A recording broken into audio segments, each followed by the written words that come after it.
Hey everyone, welcome back to Blue Ridge Silverhound. I'm your host Sean, and today we're going to be looking at 1964 dimes. Yes, you heard that right. Roosevelt dimes from 1964, the final date of 90% silver, believe it or not, are some of the most plentiful dimes that you'll ever find. It is, as a matter of fact, between the Philadelphia and Denver minted coins, over 2.2 billion pieces were produced. We're going to get to more of that here in a moment. But if you're not looking at your 1964 dimes, you guys are really leaving a lot on the table. I'm telling you, but bar none. Comparing this particular date of coin to not only any other Roosevelt dime, but some of the other denominations, this particular date has so many shockingly high opportunities to find some really nice varieties, errors, and they're all probably more valued than some of the other coins that I have seen in the past. So we're going to dive right into this pretty magical date in coins history, and don't worry about it. There's a lot of these out there. They're very accessible, even in high mint state fashion. And that's going to be the main reason why that this is going to be an absolute enticing date of coin to look at in your stable. So as always, before I go ahead and jump right in, I got to do my YouTube thing. You've heard it once before. If this is your first time here, welcome. Make sure you hit the subscribe button on your way out. And hit the bell for instant notifications so that way you can get the first-hand access to all of my newest videos. If you're into coin collecting, then this is the place to be. Lots of great content. And as always, feel free to hit that like button. Show your boy Sean some support, and also share the video if you'd like, of course. So we're going to go ahead and dive right in, okay?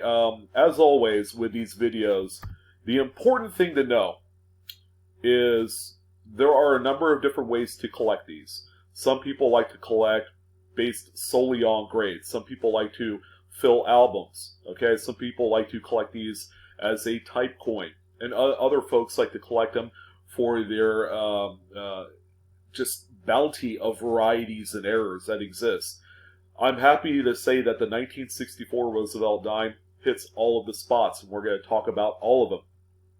What I always like to do with these date-specific coin discussions is we're going to talk about mintage. We're going to talk about grades, okay, for just the business strike coins. These are coins intended for circulation, so we're not going to look at proof strikes or anything like that in this video. So these are solely coins that you could possibly find in change, or to search through going through full solid rolls of dimes.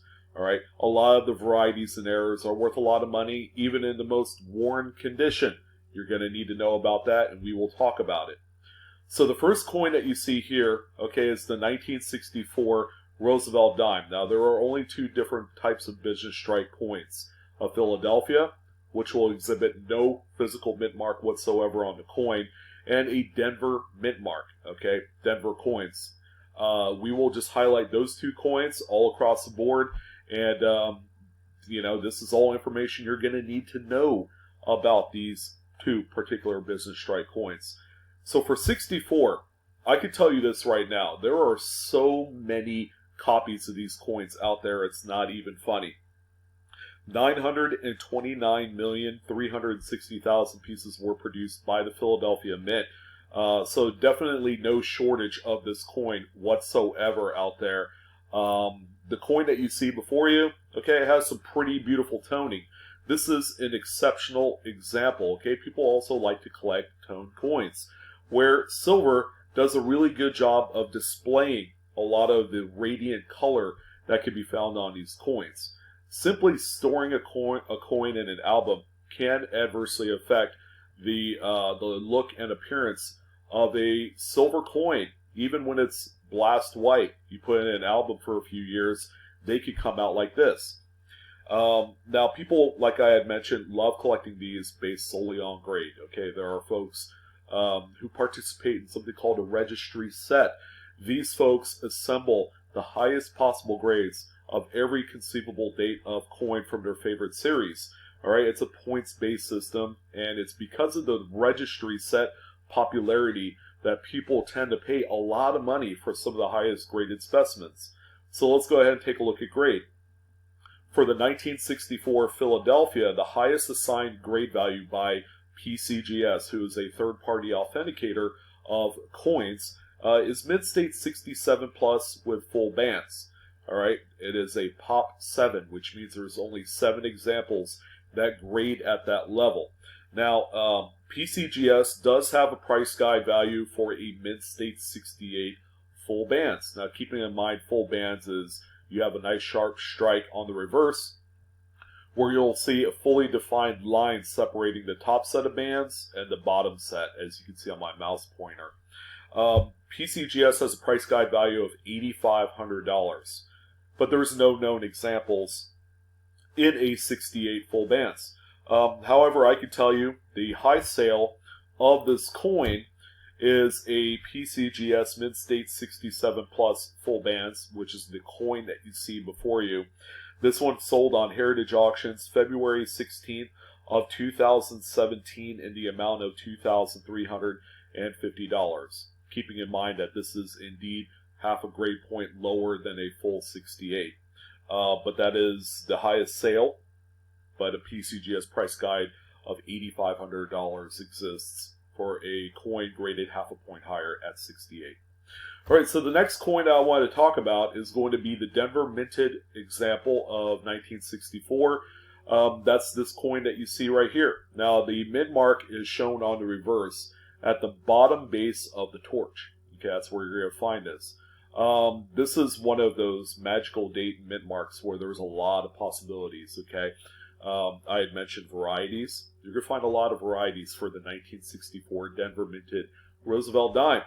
Now, in terms of mintage, okay, this is the highest minted coin in the Roosevelt dime series. Now, we're talking about 75 years worth of coin from 1946 all the way up to the current date. It is the only Roosevelt dime to exceed over 1 billion mintage. 1,357,517,180 total pieces were produced at the Denver facility at the time. That's quite a bit, all right? These things are out there in droves. You can buy full rolls of these in mint-state condition for a lot cheaper than some of the other dates in the series. All right, so I would say it's a very affordable cherry-picking date, especially in high grades. These exist in lots of quantity in high grades. Now, in terms of grading, all right, grading, okay, on this particular coin, because there's so many of them, you would think that there would be more higher graded specimens. Well, I'm happy to say that PCGS has assigned a high grade of mint-state 68 full bands on this coin, so it's a little bit better than the 64 Philadelphia. However, only 2 examples exist at 68 full bands. So it's still a relatively scarce coin at this grade level. Another thing worth noting is that grade 67 and up, even though it has a mintage over 1 billion, is really tough. Okay, call it quality control issues or what have you. There's just not a lot of coins that exist at the highest grades, which makes this one a really cool challenge to tackle if you wanted to. Now, the high sale for this particular coin is the coin that you see on screen. It's a mint-state 68 FB. This one sold on eBay September 5th of 2018 in the amount of $6,495. Okay, that's a huge amount of money, guys, for this coin. There are only 2 in existence, and you know it's definitely a fun challenge if you wanted to tackle finding a high grade of this particular date and mint mark. Much like the Philadelphia, they're both huge, monumental tasks if you wanted to do so. All right, and then as you can see on the slab label, just having fun. That's actually the provenance of this collection. It's part of the Just Having Fun collection. Pretty cool. But anyways, let's go ahead and jump right into varieties. Now, this is going to be undeniably one of my first kind of date-specific videos where I'm going to actually have to do a part 2. Okay, and here's the big reason. There are so many varieties that exist for the 1964 Philadelphia and Denver minted Roosevelt dimes that it is deserving of a second video discussing just varieties. There's that many. So in terms of RPMs, or repunched mint marks, there are 10 total RPM listings that cover the 1964D Roosevelt dimes. Okay, that's quite a bit. Now, in comparison, double dies for 1964 Philadelphia and Denver Roosevelts, there are a total of, let's see, 44 total doubled die attributions for both the Philadelphia and Denver minted coins.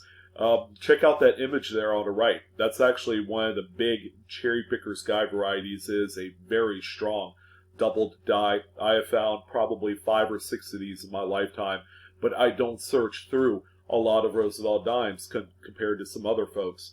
But this is a really cool variety, and that coin raw carries a value from $50 to $150 depending on grade. And I found every conceivable grade of that doubled die reverse. So in total, we have quite a bit, 54 total varieties for 1964 Roosevelt dimes. And now you can see why it deserves its own separate video, because it is so massive, the listings. If you wanted more information right now, however, okay, I could send you in the right direction.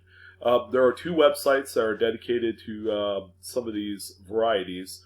The first one is doubleddie.com. All right, that is one of the big attribution sites, and the other one is varietyvista.com. You guys have probably visited those sites, but these 2 particular sites have double die listings for just about every conceivable series and denomination you can find out there.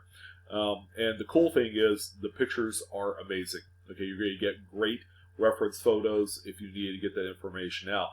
But here in the next couple weeks, I will do a video showcasing some of the major varieties for the 1964 Roosevelt dimes.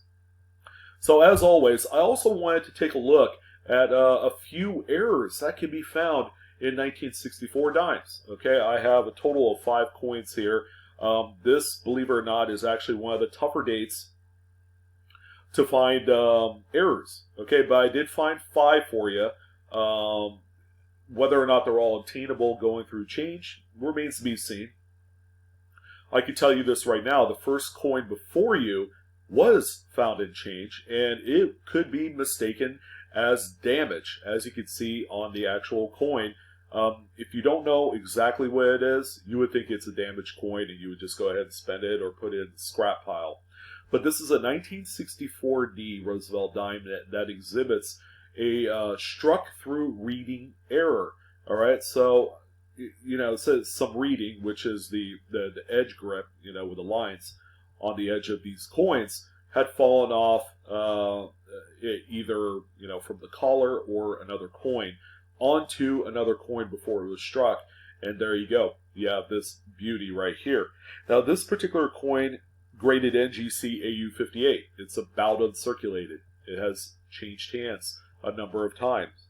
But this one right here sold on Heritage Auctions June 5th of 2019 for $348, proving yet again that if you pass this up, you will have left $300-400 on the table, and there's no worse feeling than that. I can tell you that right now. I've done it before. So the next error that we have here on tap for you is the 1964 Philadelphia dime. This one was actually struck on a defective planchet. You can see that the planchet isn't completely complete on there. I can't believe I said that twice. But this was probably an endo strip punch out of a planchet that just was not in good shape to begin with. So this one right here is an NGC Mid-State 65 example.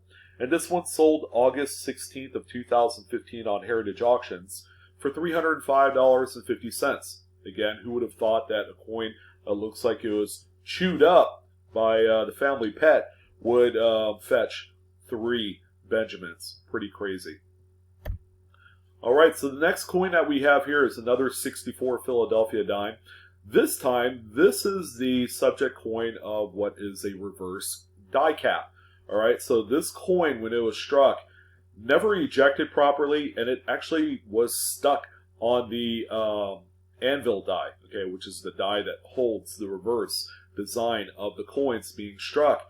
So this coin stayed in place, and it continuously got smashed, and it got smashed some more, you know, and it served its purpose as a die cap through, you know, several strikes. It doesn't take too many for it to kind of fan out the way it did. But this one is an NGC Mid-State 66 full split bands, believe it or not, and it's sold for $460 on Heritage Auctions, January 11th of 2009. All right, so that's a pretty cool coin right there. The next one right here is probably one of my favorites. The likelihood that you'll ever come across this in an actual bankroll is probably nil. All right, just because of how it looks and how stretched out it is. But it's a 1964 dime. This particular one is a Philadelphia minted coin. This one is double struck with the second strike flipped over. So as you can tell, you have a strike that shows the reverse, and then the coin had flipped over and not eject properly, and it was struck a second time. This time showing the opposite dies, you know, striking the coin differently. So where you have the reverse and obverse on the same coin, it's really cool.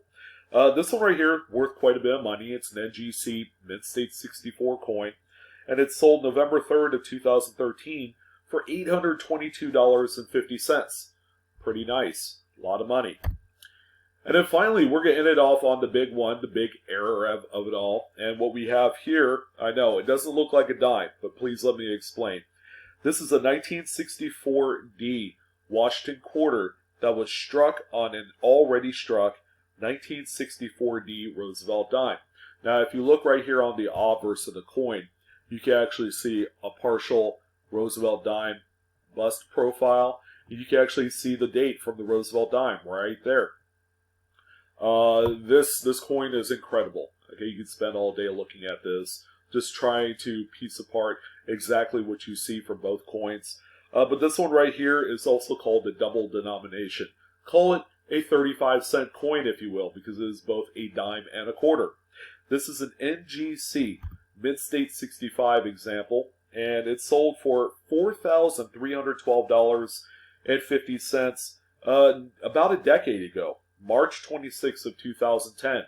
And we haven't seen another one quite like it. This is a really neat error. All right, so that's going to do it for the 1964 Roosevelt dimes.